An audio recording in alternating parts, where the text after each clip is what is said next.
Mapagpalang araw mga busing, welcome back to my YouTube channel, Twin Mix TV Rosel. For today's video, alamin natin ang mga dahilan kung bakit may mga honeycomb sa ating buhos dito sa poste.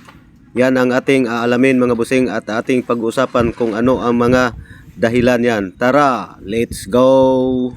Ngayon ating pag-usapan at aalamin ang mga dahilan kung bakit may mga honeycomb sa buhos natin, lalong-lalo na dito sa poste.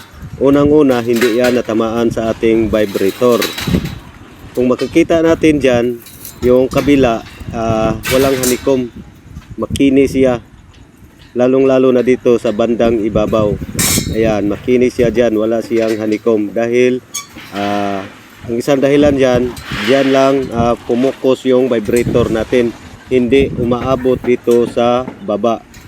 Pangalawa, pag masobrahan din sa pagbabibrate yung ating buhos, kadalasan yan may honeycomb dahil yung grout or ang ating simento ay lumalabas sa ating mga porma.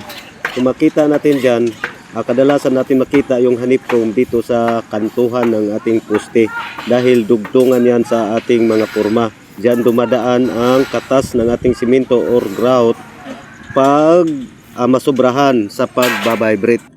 Dito sa bandang taas, makinis ang ating buhos. Pero pagdating dito sa kantuhan, doon sa baba, may nagkaroon na ng mga honeycomb. Pag masobrahan kasi sa pag-vibrate yan, yung katas ng ating simento at ang grout ay lumalabas sa ating forma. Kaya maiiwan yung mga bato or buhangin. Kaya magkaroon na siya ng honeycomb. Hindi naman natin masasabi na sa mixture yan ang dahilan kung bakit nagka-honeycomb. Dahil ang design sa aming mixture dyan is 4,000 PSI, 28 days ready mix yan. Dito sa construction, pagdating ng mga concrete pouring or buhos, hindi maiwasan talaga natin na magka-honeycomb. Lalong-lalo na dito sa mga poste dahil ang poste ay vertical.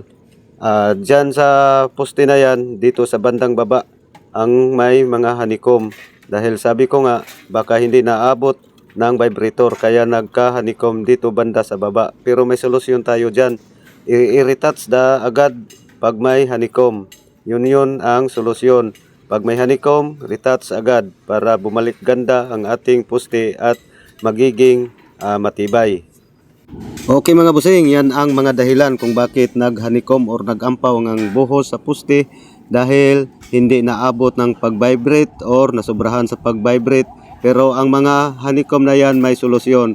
I-retouch agad natin kung may mga ampaw or honeycomb ang ating concreting.